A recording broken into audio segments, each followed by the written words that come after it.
귀하고 주 사랑이 파도보다 더 강해요. 세월이 가고 꽃이 시들어도 주 사랑 영원해. 주님 사랑 신실해. 주 사랑이 내 생명보다 귀하고 주 사랑이 파도보다 더 강해요. 세월이 가고 꽃이 시들어도 주 사랑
은혜가 풍성하신 하나님, 기쁘고 복된 날 주의 자녀된 저희들을 구별하여 예배의 자리로 불러주셔서 하나님을 경배하고 찬양하게 하시니 감사합니다.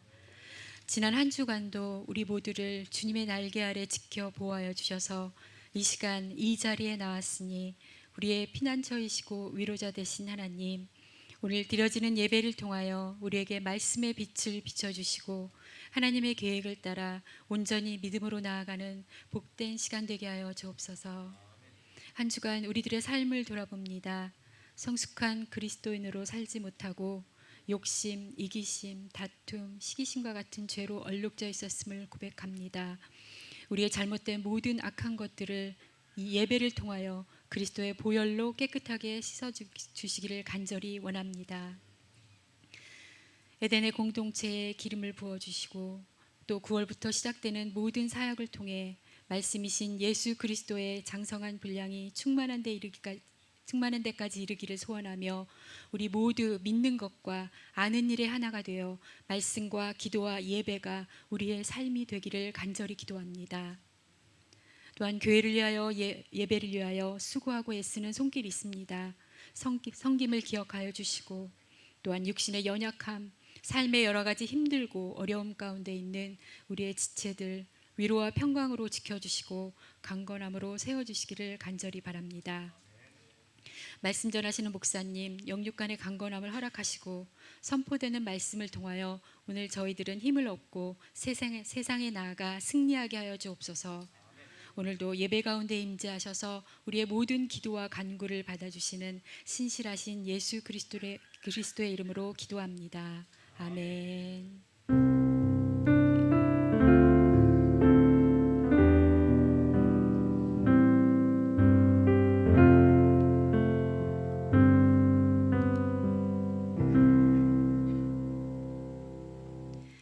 오늘의 말씀은 고린도전서 10장 1절에서 13절 말씀입니다. 형제들아, 나는 너희가 알지 못하기를 원하지 아니하노니 우리 조상들이 다 구름 아래에 있고 바다 가운데로 지나며 모세에게 속하여 다 구름과 바다에서 세례를 받고 다 같은 신령한 음식을 먹으며 다 같은 신령한 음료를 마셨으니 이는 그들을 따르는 신령한 반석으로부터 마셨음에 그 반석은 곧 그리스도시라. 그러나 그들의 다수를 하나님이 기뻐하지 아니하셨으므로 그들이 광야에서 멸망을 받았느니라. 이러한 일은 우리의 본보기가 되어 우리로 하여금 그들이 악을 즐겨한 것 같이 즐겨하는 자가 되지 않게 하려 함이니 그들 가운데 어떤 사람들과 같이 너희는 우상 숭배하는 자가 되지 말라. 기록된 바 백성이 앉아서 먹고 마시며 일어나서 뛰논다 함과 같으니라. 그들 중에 어떤 사람들이 음행하다가 하루에 2만 3천 명이 죽었나니 우리는 그들과 같이 음행하지 말자. 그들 가운데 어떤 사람들이 주를 시험하다가 뱀에게 멸망하였나니 우리는 그들과 같이 시험하지 말자. 그들 가운데 어떤 사람들이 원망하다가 멸망시키는 자에게 멸망하였나니 너희는 그들과 같이 원망하지 말라. 그들에게 일어난 이런 일은 본보기가 되고 또한 말세를 만난 우리를 깨우치기 위하여 기록되었느니라. 그런즉 선줄로 생각하는 자는 넘어질까 조심하라. 사람이 감당할 시험 밖에는 너희가 당한 것이 없나니 오직 하나님은 미쁘사 너희가 감당하지 못할 시험 당함을 허락하지 아니하시고 시험 당할 즈음에 또한 피할 길을 내사 너희로 능히 감당하게 하시느니라. 아멘.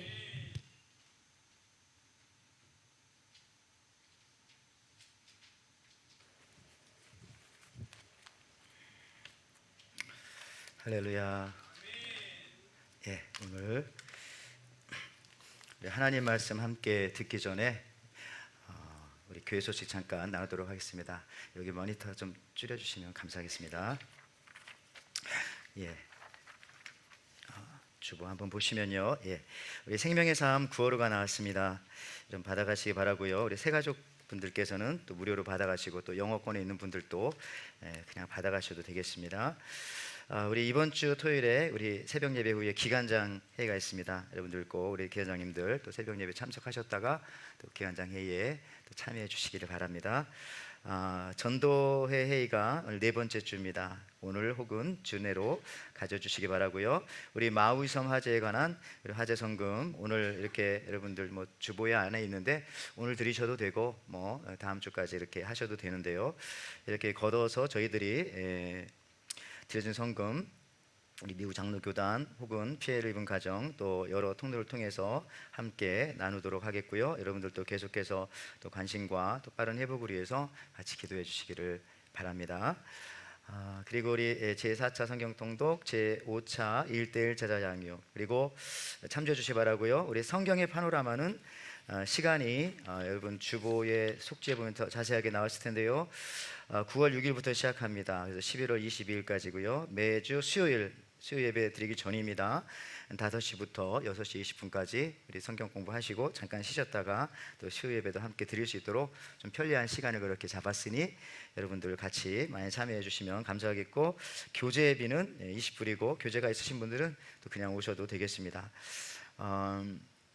청년의 우리 하반기 첫 모임 9월 3일 다음 주 주일 예배 후 2시에 우리 이영비 장로님 댁에서 있습니다. 우리 공천위원회 모임이 오늘 2부 예배 후에 있겠습니다. 우리 건축위원회 모임도 다음 주일 예배 후에 있겠습니다. 또 사랑방 시작은 9월 첫째 주 수요일 예배를 통해서 시작하도록 하겠습니다. 우리 교우 소식 중에는요, 우리 고 최창복님 누구신가 하면은 최정익 집사님 또 최헬렌 집사님의 시부가 되시고 최정익 집사님의 부친 되시는데 8월 24일 86세의 일기로 한국에서 소천하셨고 이제 내일 장례식이죠. 아마 한국 시간은 오늘 되겠습니다. 그래서 여러분들도 관계 있으시고 우리 성도님이시니까 같이 또 위로의 또 메시지 전달해 주시기 바랍니다. 자, 우리 이 시간에 하나님 말씀 같이 한번 은혜 나누기 원하는데 읽어주신 말씀이 있습니다. 우리 고린도전서 10장 1절에서 13절 말씀 가지고 하나님이 주신 확실한 피할 길이라고 하는 제목으로 같이 한번 은혜 나누고자 합니다. 여러분 한번 옆 사람과 같이 한번 인사하기 원합니다. 우리 십자가는 우리의 능력입니다. 이렇게 인사할까요? 우리 지난주 자, 한 가지 더, 십자가는 우리의 지혜입니다. 십자가 우리의 지혜입니다. 자, 하나만 더 합시다. 우리 십자가는 우리의 중심입니다. 예, 십자가가 새롭게 여러분들 여기 보면은 미래는 기도로 준비한다. PPT 한번 보시면요, 이 말과 미래는 기도가 준비한다 같은 말 같지만은 어떤 뉘앙스가 있을까요? 어떤 게 맞는 말일까요? 저는 두 번째 말이 맞다고 생각합니다. 왜 그러냐면은 미래는 기도가 준비한다라고 하는 게 맞죠. 왜냐하면 중심점이 기도에 있으니까. 근데 기도로 준비한다면은 언제나 중심점은 아직까지도 내게 있는 겁니다. 내가 무엇을 사용해서 하려고 하는. 그렇지만은 기도가 한다라고 하는 것은 하나님께 전적으로 의지하는 중심이 옮겨졌다는 뜻이 되겠죠. 대형 교회의 그 좋은 점도 많지만은 큰 한국에 가면 메가처치라고 하죠. 미국도 그렇고요. 이 메가처치의 예배의 문제점이 좀 있습니다. 저는 이제 시카고에 있었을 때 윌로크릭 커뮤니티 처치를 자주 갔었는데 거기서 이제 목사님이 그런 말씀했죠. 하나님을 예배하는 것이 아니라 하나님을 예배하고 있는 자기 자신을 대단하게 생각하면서 예배드리는 경향이 있을 수 있다는 겁니다. 다 그런 건 아닌데, 야, 그래도 내가 이렇게 어마어마한 이 곳에서 하나님 앞에 예배드리는 이 모습 자칫하면. 근데 여러분들 크지 않은 또 우리 교회 같은 경우는 하나님께 집중할 수가 있습니다. 뭐 우리가 대단하지가 않기 때문에 그게 좋은 점이에요. 여러분 아직 이해가 안 되셨다면 이게 중심점이 어디 있는가를 생각하는 겁니다. 이 말도 한번 생각해 보십시오. 겸손은 나를 낮추는 것이 아니라 하나님을 높이는 것이다. 여러분 같은 말이지만 묵상해 보십시오. 이 겸손이라는 것 자체는 나를 낮추는 게 아니에요. 그러니까 아직까지도 나를 낮춘다는 것은 나에게 중심점이 있는 겁니다. 그게 아니라 나는 무시하고 나는 죽었고 하나님만 높이는 것입니다. 자기 자신을 낮춰서 겸손하려고 했던 대표적인 사람이 바로 바리새인이죠. 바리새인. 그래서 예수님한테 많이 야단도 맞았지만 여러분들 겸손은 하나님을 높이는 것이라고 정의한다면은 이미 무게의 중심점이 내게서 하나님께로 넘어간 것이기 때문에 문제가 없는 것입니다. 자, 무게중심이 그래서 중요합니다. 그래서 늘 그러죠. 저는 이제 와이키키나 하와이 우리 팜트리 보면서 늘 깨닫는 것은 정말 나무는 기울어진 쪽으로 결국은 쓰러지게 되어져 있습니다. 예. 오늘 이 시간도 하나님께 여러분들 예배하면서 여러분의 무게의 중심이 어디에 있는가 한번 생각해 보십시오. 나는 지금 이 무게의 중심을 어디다 두고 있는가?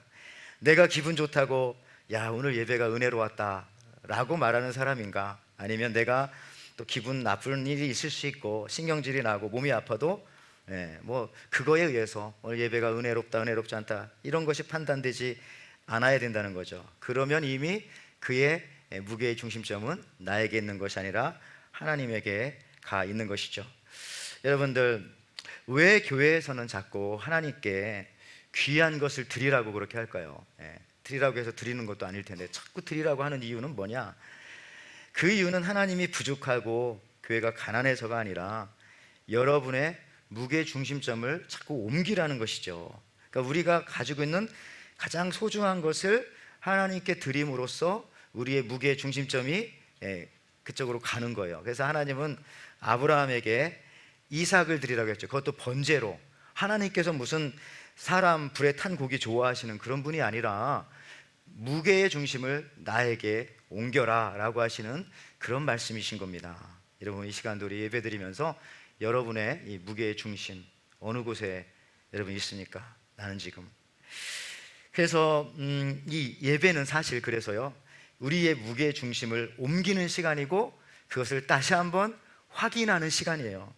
여기가 중하고 여기가 무겁기 때문에 이 무게 중심에 의해서 여러분 여기에 오신 것이고 여기서도 예배 드리면서 하나님 앞에 하나님께 무게 중심을 옮겨놓고 또 그쪽으로 기울어서 마지막에 쓰러져도 하나님께로 쓰러지려고 그렇게 살아가는 인생들이 저와 여러분인 줄을 저는 믿습니다.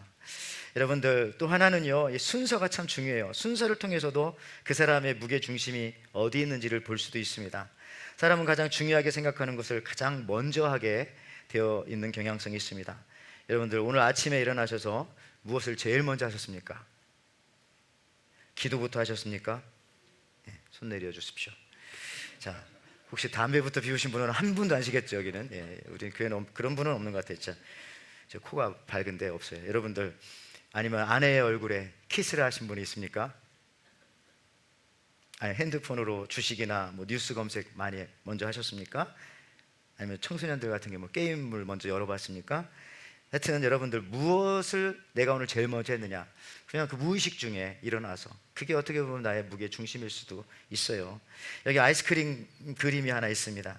자, 그 아이스크림 위에 토핑으로 딸기나 키위나 과일 같은 것을 첨가하면은요, 그 순간 아이스크림이 이전보다 더 건강하게 느껴집니다. 아이스크림 위에다가 막 이렇게 저거 놓으면 건강하게 느껴지죠? 근데 반대로 이 과일 위에다가 아이스크림 올려놓으면 별로 안 건강한 것 같은 느낌 드는 거예요. 똑같은 건데.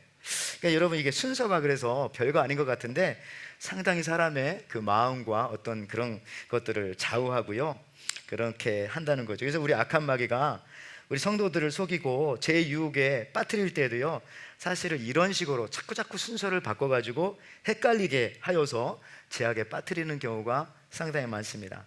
다른 것 하고 나서 예배하는 게 아니라 우리는 항상 예배 먼저. 마리아와 마르다 이야기 통해서 알 수 있지만 예수님 시장하실 텐데 식사 준비하는 것은 당연합니다. 근데 그거를 먼저 하지 말라는 것이죠. 주님 앞에 나와서 먼저 말씀 듣고 주님과 대화하고 난 다음에 그때 가서 해도 늦지 않고요. 또 더군다나 주님이 또 시켜서 하면 더 좋은 거고요. 가서 밥 좀 해라. 그러면 그때 가서 하면은 순종도 할 수 있고 또 섬김도 할 수 있고 여러 가지 좋잖아요. 근데 그냥 자기 마음대로 다른 것을 먼저 하니까 그런 건강하지 않은 아까 이 그림에서처럼 그러니까 이제 존재는 하지만 건강하지 않은 그런 상황이 된다는 것입니다. 오늘 우리 에덴교회 나오신 것은요, 여러분들 그래서 무엇을 여러분들이 하려고 나오신 것이 아니라 오늘 예배뿐만 아니라 우리 에덴교회 교인으로서 여러분들이 하나님의 백성으로서 살아가는 것은 무엇을 하려고 하는 것이라기보다는 사실은 예배를 드리는 예배 백성으로 여기에 계신 줄을 믿습니다. 여러분 그래서 이 예배 없이 다른 것을 하는 것이 항상 문제죠. 그러면 마르다처럼 뭐가 나오느냐? 화가 나게 됩니다. 화가. 여러분 누가복음 10장 40절에 보니까 그러나 마르다는 여러 가지를 준비하느라 마음이 산란하였다. 마르다가 예수님께 와서 주님, 내 동생이 모든 일을 나 혼자 하도록 내버려 두고 있는데도 그냥 보고만 계십니까? 나를 좀 도와주라고 하십시오.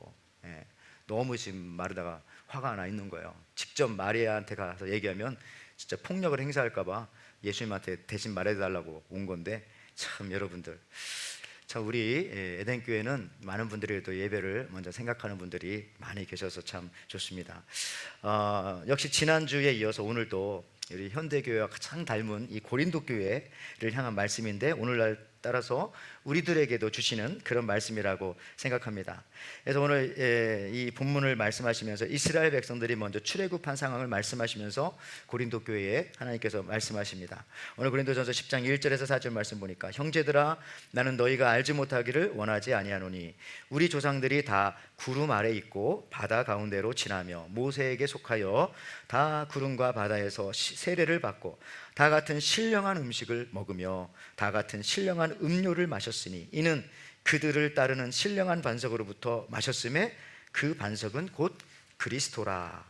자, 지금 이스라엘 백성들이 이집트에서 430년 동안 종살이하는 것이 하나님께 좋게 보이지 않았습니다. 그들이 물론 부르짖었지만은 왜 내 백성이 예배하는 백성인데 저렇게 이집트 세상의 종으로 살아갈까? 빨리 세상에서 나와라. 그래서 하나님께서 이스라엘 백성들을 출애굽시킨 이유는 이겁니다. 이유가 출애굽기 5장 3절에 나오죠. 그들이 이르되 히브리인의 하나님 우리에게 나타나셨은즉 우리가 광야로 사흘기쯤 가서 우리 하나님 여호와께 제사를 드리려 하오니 가도록 허락하옵소서. 여기서 제사는 예배죠. 구약의 제사는 신약의 예배죠. 제사를 예배를 드리려고 하니까 우리가 이 땅에서 나갈 수 있도록 바로 당신은 허락하시오라고 그렇게 말했어요. 여호와께서 전염병이나 칼로리를 칠까 두려워하나이다. 예배 드리지 않으면 안 됩니다. 예배하는 백성들이 이집트의 노예로 있는 것을 하나님께서는 원치 않으셨다. 이러한 이유로 출애굽을 시켰던 이스라엘 민족이 광야에서 하나님을 온전하게 예배하지 않을 때 나타났던 현상이 바로 말씀드리긴 그렇지만 멸망입니다. 고린도전서 10장 5절 7절 말씀에 그러나 그들의 다수를 하나님이 기뻐하지 아니하셨으므로 그들이 광야에서 멸망을 받았느니라. 이러한 일은 우리의 본보기가 되어 우리로 하여금 그들이 악을 즐겨한 것 같이 즐겨하는 자가 되지 않게 하려 함이니 그들 가운데 어떤 사람들과 같이 너희는 우상 숭배하는 자가 되지 말라. 기록된 바 백성이 앉아서 먹고 마시고 일어나서 뛰어논다 한것 같으니라. 여러분 예배를 방해하는 것 중에 먹고 마시고 노는 게 굉장히 많습니다. 근데 여러분 여기서 보면 이 광야에서 멸망받았다, 이 의미가 있죠. 우상 숭배했다. 자, 광야에서는 무슨 일을 합니까? 이스라엘 백성들이 40년 동안 거기 농사지지 않았어요. 광야인데 거기서 목축하지 않았어요. 풀이 없잖아요. 그러면 광야에서 이스라엘 백성들이 했던 건 오직 한 가지입니다. 뭐 했습니까? 하나님께 예배만 드렸죠. 성막이 가운데 딱 있으면서 만나도 주시고 물도 주시니까 하는 지 그거밖에 없어요. 그러니까 결국 광야에서 죽었다는 이유는 예배드리지 않아서 멸망받았다, 이 얘기와 같은 얘기입니다. 다른 게 한 게 없으니까요. 여러분, 그러므로 이 시대의 교회는요 정말 우리 예배 공동체입니다. 여러분들처럼 다른 건 다 잊어도 예배만큼만 잊지 않아도 결코 멸망받지 않습니다. 우리는 제일 먼저 예배하기 위해서 모인 겁니다. 예배가 온전히 드려질 때에 다른 것들은 다시 말씀드리지만 질서를 잡게 되어져 있어요. 그런데 오늘 제가 말씀드리고자 하는 시점은 바로 그 다음 지점을 또 얘기하고 싶어요. 여기까지는 제가 하도 그동안 많이 말씀드려서, 자, 그 다음 지점이 이겁니다. 오늘 키 벌스 고린도전서 10장 12절 13절 말씀. 그런즉 선질로 생각하는 자는 넘어질까 조심하라. 사람이 감당할 시험 받기는 너희가 당한 것이 없나니 오직 하나님은 미쁘사 너희가 감당하지 못할 시험 당함을 허락지 아니하시고 시험 당할 즈음에 또한 뭘 주세요? 피할 길을 내사 너희로 능히 감당하게 하시느니라. 자, 고린도 교회 성도들을 설명하면서 앞에 광야 얘기하고 나중에 멸망받았다는 얘기하고, 그럼 멸망에서부터 피해야 되잖아요. 어디로 피하라는 겁니까? 광야에서. 피할 장소가 어디예요? 바로 그 피할 길이 예배라는 거예요. 예배로 여러분 피할 수 있습니다. 여기 영어 성경에도 보면은 He will also provide a way out. 예, 라고. A way out. 이게 무슨 뜻입니까? So that you can stand up under it. 해서 a way out이란 말은 피할 길이에요. 이게 빠져나갈 구멍, 탈출구. 우리가 흔히 쓰는 말로는 돌파구. 이게 맞겠네요. A way out. 여러분들, 어떤 상황이 닥쳐도 피할 길만 있으면 되는 겁니다. 지구가 무너져도, 땅이 가라앉아도 피할 길만 있으면 돼요. 홍수가 나도 피할 곳이 있으면 되는 거죠. 뭐 그게 나고 안 나고가 중요한 게 아니잖아요. 안타깝게도 이번에 옆 섬에서는 정말 피하지 못해서 그런 일들도 있었는데, 피할 곳만 있었어도 뭐 지하실에 들어간다든지 뭐 하여튼, 여러분들, 이 땅을 살면서 우리가 멸망 가운데 피할 수 있는 유일한 길, 그 돌파구는 바로 예배다. 이 길이 예배다. 피할 길은 예배다. 여러분, 이걸 잊지 마시기 바랍니다. 왜냐하면은 사람 당황하면은 이 피할 길이 안 보여요. 이 exit, 이 돌파구, 어웨이 아웃이 안 보이니까 그래서 다 죽는 겁니다. 그래서 나중에 당황하지 않고 보면 다 있었는데, 그 피할 길이 바로 예배라는 것이죠. 우리 예수 믿는 사람은 이 땅 가운데 살면서 언제나 탈출구가 있습니다. 예수 안 믿는 사람들 중에는 그 탈출구를 못 찾아가지고 잘못 찾은 거죠. 어떤 때는 마약이 그 탈출구인 줄 알고 그쪽으로 가기도 하고, 도박이 그 자기 스트레스 받고 막 인생 그 힘들고 어려운 것에 탈출구인 줄 알고 처음엔 취미로 도박에 갔다가 거기에 빠지기도 하고, 어떤 중독이라든지 어떤 이탈행위라든지 이 어웨이 아웃을 잘못 생각해서 잘못된 길로 가서 영영 돌아오지 못할 수도 있는 거죠. 그렇지만 우리 예수 믿는 사람에게는 이 어웨이 아웃이 뭐냐, 탈출구, 돌파구가 바로 예배라는 겁니다. 여러분, 이걸 정말 잊지 마시기 바랍니다. 우리는 예배를 통해서 꽉 막힌 상황 속에서 여러분 탈출할 수가 있습니다. 우리는 예배를 통해서 몰려드는 재앙, 여기 보면 멸망이라고 나오죠. 피할 수 있어요. 심지어 예배를 통해서 우리의 죄의 대가, 우리가 죄의 대가, 원죄는 예수님께서 다 해결해 주셨지만 이 죄의 대가를 뭘로 보상할 수 있느냐 하면은 예배를 통해서 보상할 수 있습니다. 구약 성경의 여러분 핵심은 사실 37권 중에 앞에 5권 모세 오경이죠. 모세 오경의 핵심은 뭡니까? 창세기, 출애굽기, 레위기, 민수기, 신명기 중에 핵심은 그 다음 글에 보니까 저렇게 레위기입니다. 레위기. 모든 학자들이 다 말해, 레위기. 왜냐하면 레위기에는 하나님께 제사, 즉 예배드리는 법이 나왔어요. 그래서 여러분, 무슨 얘기냐면 레위기를 중심으로 구약 성경은 다 펼쳐지게 되어져 있어요. 그리고 이스라엘 백성들 제일 먼저 태어나서 아이들한테 성경책에다가 꿀 발라가지고 아이들한테 할게 한다고 하잖아요. 그래서 하나님의 말씀은 송이꿀보다 달다 할 때 그 꿀 묻히는 부분이 어디냐면 레위기에다 묻히는 거예요. 거기를 핥아 먹으면서 하나님 말씀이 이렇게 꿀송이보다 달단다. 레위기를 제일 먼저 가리켜요. 제일 먼저. 창세기가 아닙니다. 여러분들, 무슨 얘기냐면요, 레위기를 중심으로 어떻게 하나님께 예배하는 민족으로 부르셨을까를, 그 시작점을 보여주는 게 창세기일 뿐이고요, 레위기를 중심으로 진정으로 예배하는 백성으로 만들어가는 그 내용이 들어있는 게 출애굽기고요, 광야 생활 속에서도 성막을 통해서 삶의 중심이 예배라는 것을 보여주는 것이 민수기일 뿐이고요, 신명기는 가나안 땅에 들어가서 다시 예배드릴 것을 가리키기 위해서 레위기를 재탕한 것이 신명기이고요. 그래서 여러분, 구약의 가장 중심은 바로 예배를 강조한 레위기다. 이거는 아무도 부정하지 않습니다.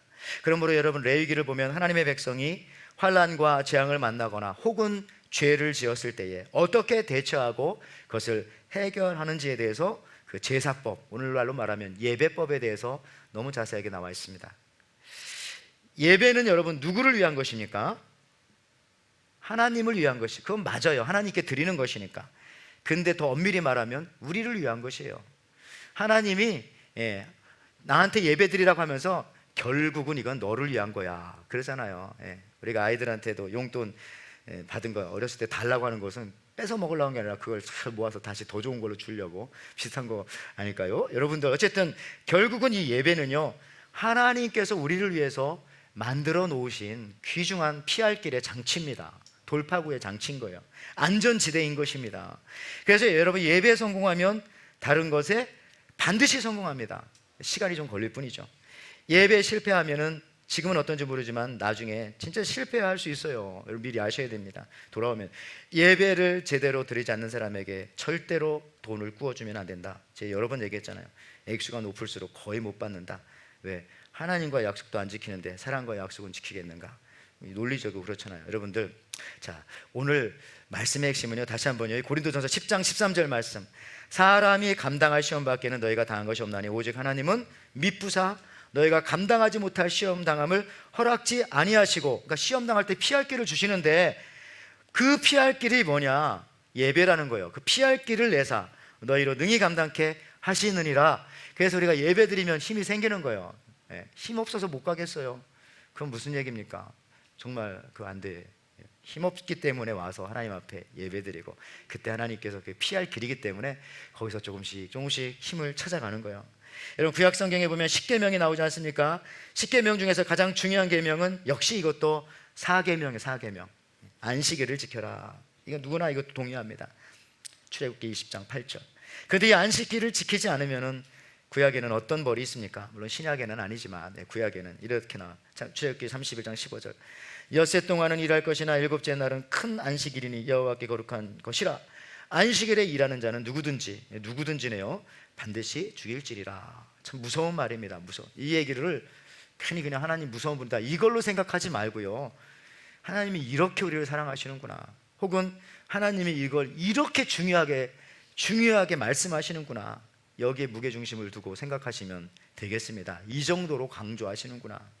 이게 무슨 뜻일까요? 하나님께 제대로 예배하지 않으면 결단코 그 어떤 소망도 없다라고 하는 뜻입니다.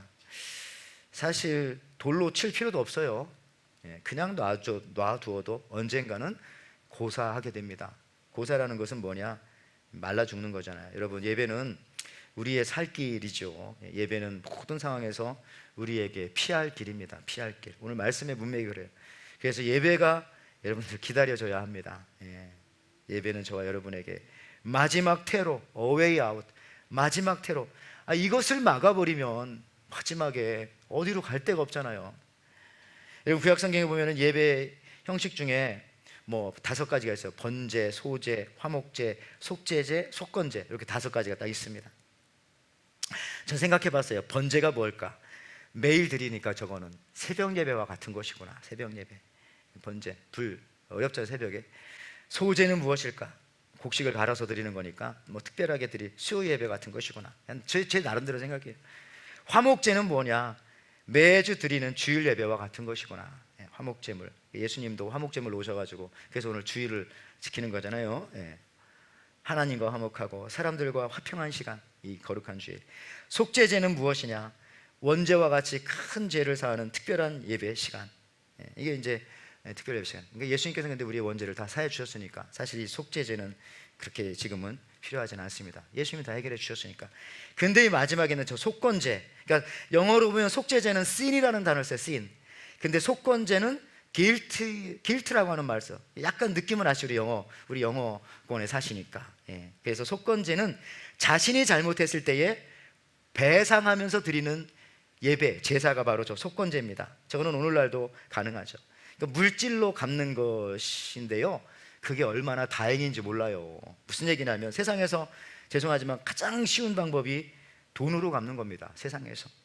예를 들어 가지고 다른 사람을 고의가 아니라 실수로 교통사고를 냈다고 한번 가정해 보세요. 상대방의 팔이 부러졌습니다. 자동차가 파손됐습니다. 원칙대로 한다면은 그 사고를 낸 나도요, 내 이 멀쩡한 손을 부러뜨려야 돼요. 그리고 잘못했으니까 이쪽까지 같이 부러뜨려야 돼요. 그리고 차도 상대방 차보다 더 많이 훼손시켜야 될 거를 파괴시켜야 돼요. 그러면 서로 남는 게 뭐가 있어요? 이거 안 되잖아요. 그래서 그것을 다른 것으로 배상하지 말고 물질로 배상하라 라고 한 것이 바로 이 속건제가 되겠습니다.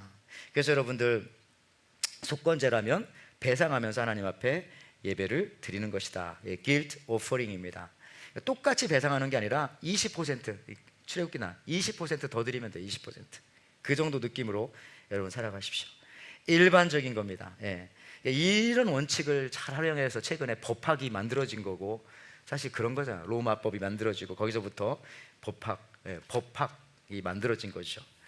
우리의 삶 속에서도 이 속건제의 모습은 사실 여기저기 은연 중에 많이 있습니다. 예를 들어 이런 거죠. 약속 시간에 늦게 온 사람이 커피 사는 게 맞아요, 안 맞아요? 맞죠. 이런 게 다 속건제인 거예요. 약속 시간에 늦게 왔으면 자기가 커피 사야지. 그것마저도 그냥 그 시간에 가버리면, 예배 시간에 늦게 온 사람이 다음 주일에 와가지고 밥하는 겁니다. 뭐 이런 식으로. 아니면 뭐 그런, 이게 다 속건제의 원칙인 거예요. 예. 우리 삶 속에 이게 많이 있어요. 자녀들을 가리킬 때도. 여러분, 제가 지난주 수요 예배 때 말씀을 나눴던 건데 참 좀 아까워가지고 조금 짧게만. 예. 왜냐하면 사무엘하 마지막 말씀이었어요, 지난주 수요일이. 예. 우리 에덴교회에서 수요 예배가 사무엘 상과 하를 제가 한 1년 정도 넘게 해가지고 사실은 지난주에 마쳤는데, 제가 이제 떡을 해서 우리 성도들에게 수요일 날 다 돌리려고 했는데 그냥 다음에 하려고 넘어갔어요. 근데 그 마지막 시간에 제목이 뭐냐면은, 혹시 기억하실지, 재앙이 끝나는 곳입니다. 재앙이 끝나는 곳. 무슨 얘기냐면 내용 그런 거예요. 다윗이 하나님을 의지하지 않고 인구조사를 했어요. 1년 6개월 동안. 그래서 하나님께서 다윗에게 벌을 내리셨는데 3가지 중에 하나를 골라라. 그 중에 다윗이 고른 것이 전염병을 골랐어. 전염병.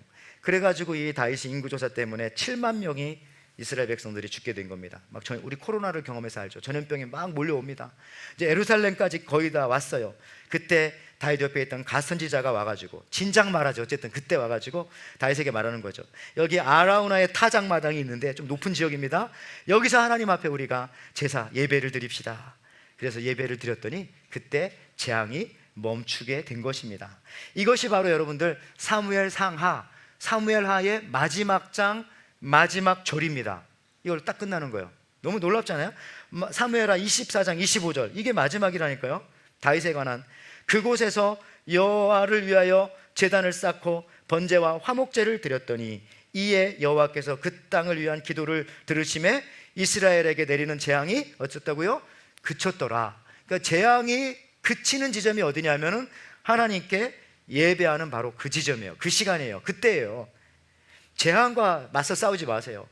질병과 맞서 싸우지 마시고, 두려움과 맞서 싸우지 마시고, 나를 욕하는 사람과 맞서 싸우지 마시고, 그때 우리는 빨리 하나님 앞에 나와서 예배하면은 그 모든 것이 다 스탑트. 예, 다 스탑트잖아요, 여기. 예.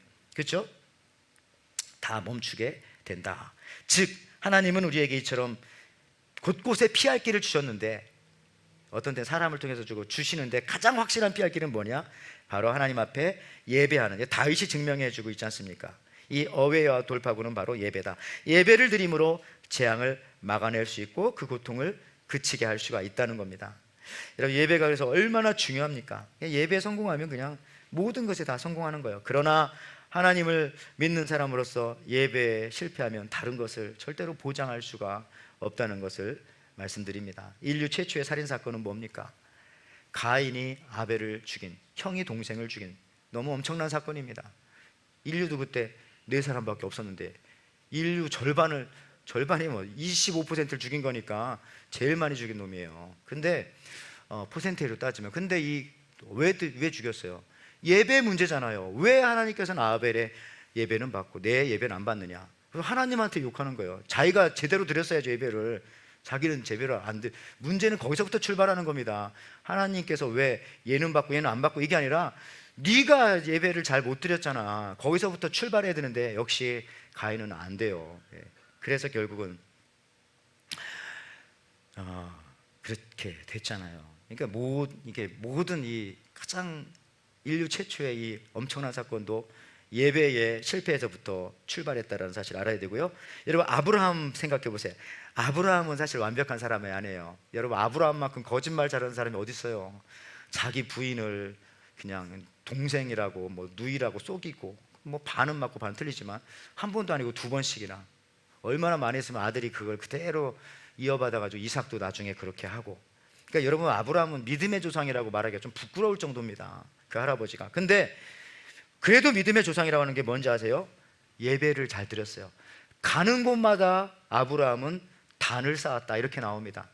5대 제단이 있어요. 아브라함의 세겜, 베델, 헤브론, 브엘세바, 모리아. 가는 곳마다 단을 부족한 사람이지만 창세기 12장 7절 9절에 대표적으로 여호와께서 아브라함에게 나타나 가라사대 내가 이 땅을 네 자손에게 주리라 하신지라. 그가 자기에게 나타나신 여호와를 위하여 그곳에 단을 쌓고 거기서 베델 동편산으로 옮겨 장막을 치니 서는 베델이요 동은 아이라. 그곳에서 여호와를 위하여 또 단을 쌓고 여호와의 이름을 부르더니 점점 낭방으로 옮겨가면서 또 단을 쌓고. 단을 많이 쌓으세요. 주일 예배뿐만 아니라 수요 예배도 또 새벽 예배도, 하여튼 예배를 드릴 수 있는 가정 예배도 많이 단을 쌓으시기 바랍니다. 그래서 아브라함은 가는 곳마다 예배를 드렸다. 그래서 결국은 믿음의 조상이라는 그 칭호를 붙여도 괜찮아요. 예. 인간적으로는 정말 부족하지만, 여러분 구약 성경에 보면 욥기에 보면 욥이 고난 당합니다. 말씀드렸지만 사탄 마귀가 와서 욥에게 하나씩 빼앗아 가는데, 재산을 빼앗아 가고 자식들을 빼앗아 가고 몸의 건강을 빼앗아 가고 빼앗아 갑니다. 근데 제일 먼저 빼앗아 간 것이 뭡니까? 예. 재산을 뺏어갔을 때, 특별히 욥기 1장 13절 15절 말씀에, 하루는 욥의 자녀들이 그 마다들의 집에서 음식을 먹으며 포도주를 마실 때에 사환이 욥에게 와서 아뢰되 소는 밭을 갈고 나귀는 그 곁에 풀을 먹는데 스바 사람이 갑자기 이르러 그것들을 빼앗고 칼로 종들을 죽였나이다. 나만 홀로 피하여 주인께 아래로 왔나이다. 뭘 뺏어갔습니까? 소를 뺏어가서 밭 가는 소를, 나귀도 뺏어가고. 여러분들, 이 욥은 어느 시대 사람이냐면 아브라함 시대 사람이에요. 이게 같은 시대. 그래서 그 당시에 예배는 제물을 하나님께 드리는 번제나 이런 걸 드렸어요. 그렇다면 이 소는 뭡니까? 소나 양이 하나님께 드리는 제물이었거든요. 그러니까 이 악한 마귀 사단이 뭘 제일 먼저 뺏어갔냐면은 제물을 뺏어가 버린 거예요. 왜? 뭐 못하게 하려고요? 욥이 예배 드리지 못하게 하려고. 나름대로 악한 마귀 사단도 빅픽처가 있는 거예요. 빅픽처가. 재물 뺏어가서 예배 못 드리게 해가지고 완전히 회복되지 못하게 하려고. 그래서 이 욥이 얼마나 오랫동안 힘들게 그냥 욥기 41장까지 막 힘든 삶을 삽니까? 여러분들, 예배가 있으면 그게 어웨이와 돌파구가 되어가지고 다시 금방 일어날 텐데 그 재물을 가져가 버리니까 어떻게. 근데 지금은 우리의 영원하신 재물 예수님이 계시고 완성하셨기 때문에 우리 하나님 앞에 예배를 온전히 드리면 되는 거예요. 사단은 오늘날도요, 여러분에게 가축을 빼앗아갈 때가 많습니다. 이런 식이에요. 영국 황실의 목사님이셨던 마틴 로이드 존스 목사님이 얘기했던 아주 유명한 예화인데, 그런 거 있잖아요. 한 농부가 영국에서 옛날에 하나님께 예배하며 막 소를 만지면서 이번에 소 이 새끼를 낳으면 하나님께 드리겠습니다, 막 그렇게 얘기했어요. 근데 하나님께서 축복을 주셔가지고 소가 새끼를 낳는데 2마리 쌍둥이를 낳은 거예요. 쌍둥이. 그런 경우 별로 없는데, 하나는 검은 소, 하나는 흰 소. 근데 한 달쯤 지났는데 그냥 한 마리가 시름시름 안털이 그냥 검은 소가 죽어버렸어요. 나중에 이 사람이 그냥 하나님 앞에 와서 원통해 하면서 막 기도합니다. 하나님 왜 이러십니까? 하나님께 예물을 드리려고 했는데 하나님의 소가 죽었습니다. 예, 자기 나름대로 죽은 소를 하나님의 소라고 생각하고 산 소는 자기 소라고 생각하니까, 이런 사람은 절대로 하나님 앞에 평생 드릴 수가 없어요. 뭐든지 다. 예.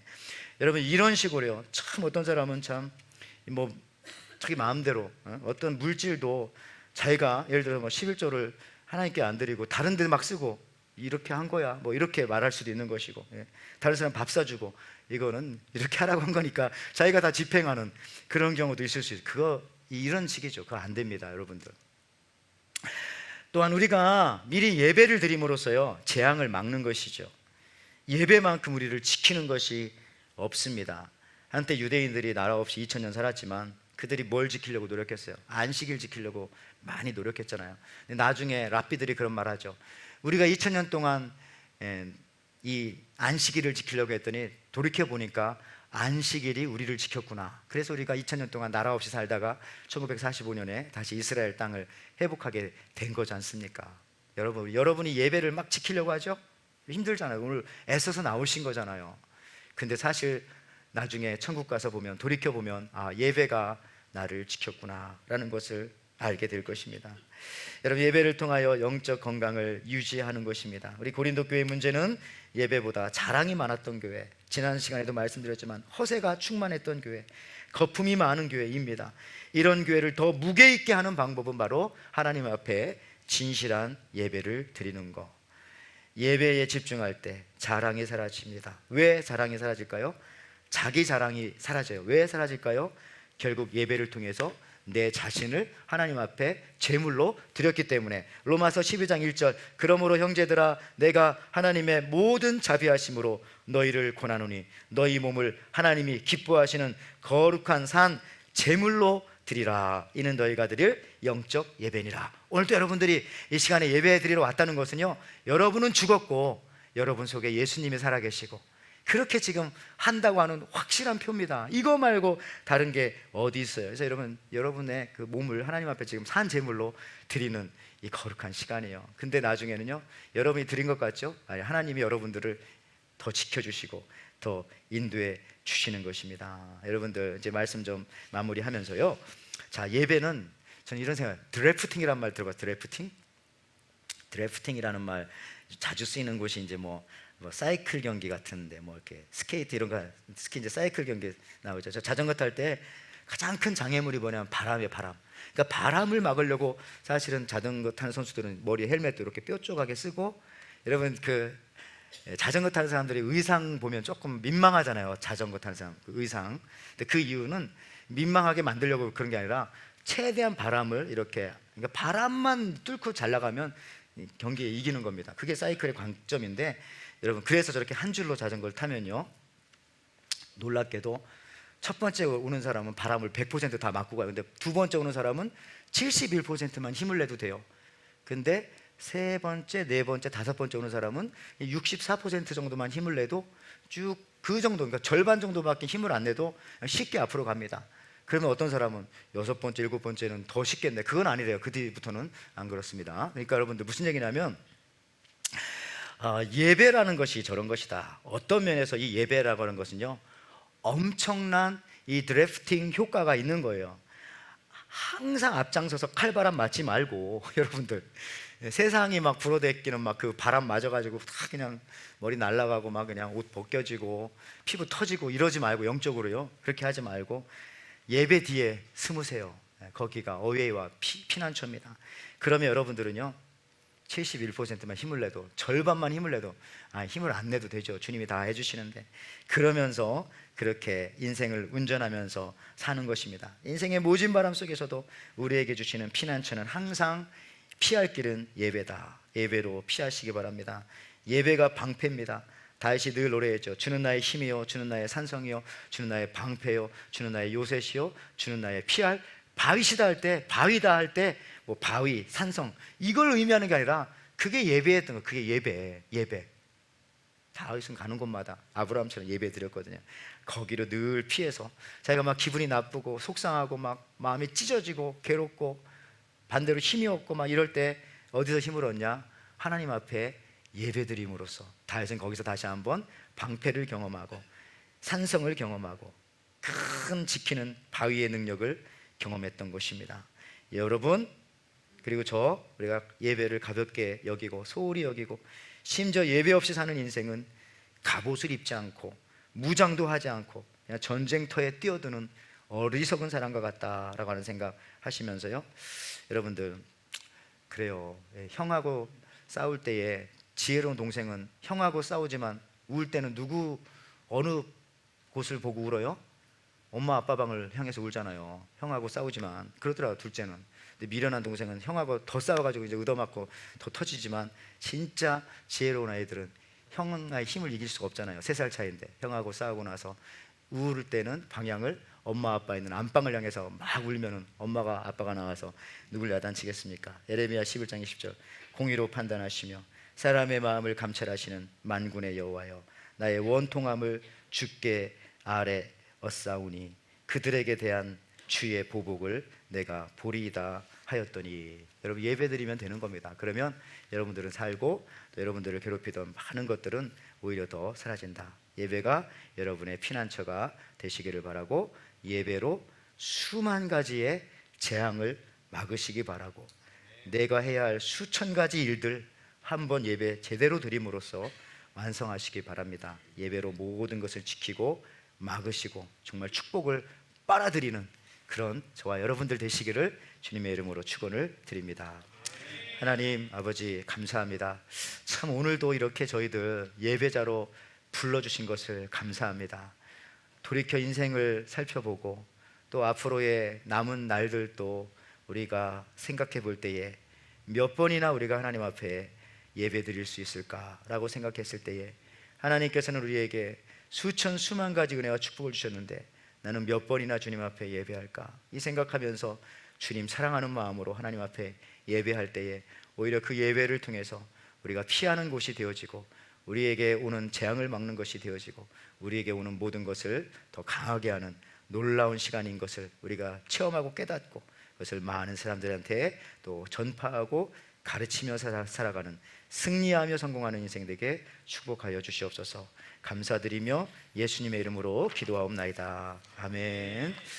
우리 이 시간 말씀 생각하면서 우리 일부 찬양 예배 때 많이 불렀던 건데요, 나는 예배자입니다. 우리 찬양 같이 하시면서 준비하신 예물 같이 드리겠습니다.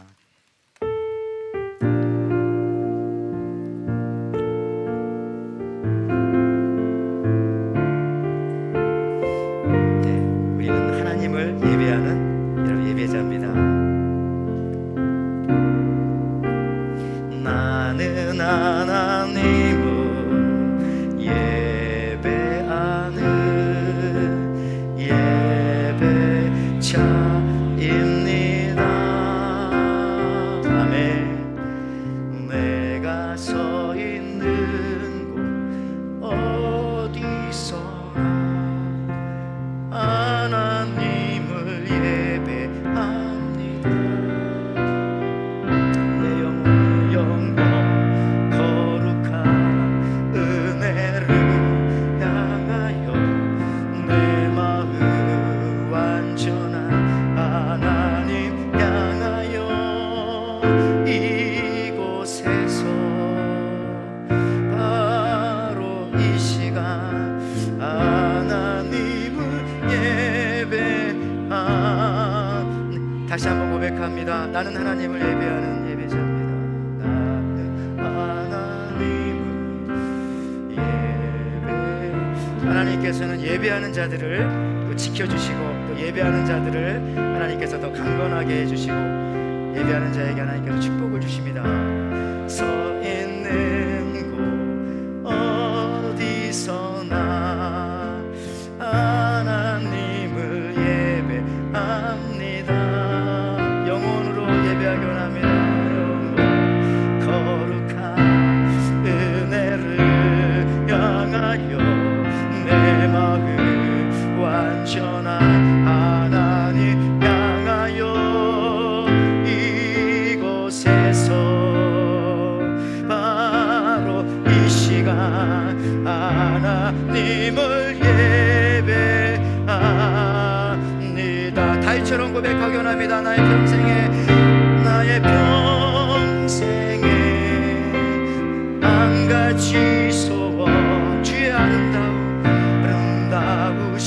보며 사랑 노래하는 것, 나의 왕 대신 주님의 얼굴 구하며 그 사랑 안에 머물며 사랑 노래합니다. 아멘. 아멘. 하나님 아버지 감사합니다. 우리들을 예배자로 불러주시고 구원받은 백성들 평생 주님을 만날 때까지 예배자로 허락하신 것을 감사합니다. 요한계시록에 보니까 하나님 나라에 가서도, 주님 앞에 가서도 우리가 영원토록 할 일은 예배인 것을 알게 됩니다. 하나님, 우리가 하나님 앞에 늘 예배하는 것을 기뻐하며 즐거워하며 예배를 통해서 힘을 얻고 능력을 얻고 나의 정체성과 나의 존재감을 나타내며 살아갈 수 있는 믿음의 사람 되게 하시고, 이곳이 예배하는 자리이고 또 우리 삶 속이 또한 예배하는 자리이고, 우리 에덴교회가 정말 주일 또 수요일 예배, 새벽 예배, 또 각 가정에서 드리는 모든 예배들이 충만하여 예배에 승리하여 모든 것에 승리할 수 있는 우리 에덴의 귀한 성도들 되게 허락하여 주실 때에, 오늘도 예배 드리심에 감사하여서 하나님 앞에 귀한 예물을 하나님 앞에 이렇게 올려드립니다. 하나님, 이 예물을 주님께서 번제로, 소제로, 화목제로, 특별히 하나님 아버지 또 속건제로 받으시고, 하나님 아버지 우리 인생 가운데에 여러 가지 힘들고 어려운 일들, 저들이 물질과 예물과 또 마음과 정성과 이 시간을 바쳤을 때 이거 받아주시고, 이 예배 받아주시고, 저들에게 다가가는 모든 재앙들 물리쳐 주시고, 모든 어려움들 주님 해결하여 주시고, 모든 아픔들 하나님께서 해결해 주시고, 모든 연약함들 주님께서 강건하게 저들의 몸과 또 인생과 사업과 가정과 모든 것들 회복시켜 주시고 강건케 인도하여 주시옵소서. 이제는 우리 주 예수 그리스도의 은혜와 하나님의 사랑과 성령의 교통하심이 예배자로 부르신 하나님 앞에 이 예배 사명 감당으로 다가올 재앙을 막고 닥쳐진 고난 속에서 피난처를 경험하며 살 것을 확신하며 들어가는 우리 에덴의 예배자들, 이제 내 모든 힘과 에너지를 하나님 기뻐하시는 예배에 쏟아 전제로 소제로 또 속건제로 화목제로 드리고자 결단하며 돌아가는 우리 귀한 성도님들, 저들의 삶과 저들의 자녀와 저들의 가정과 하는 모든 일들을 위해, 특별히 또 아버님을 하나님 앞에 먼저 보낸 또 슬픔을 당한 가정 위에 지금부터 영원토록 함께 있을지어다. 아멘.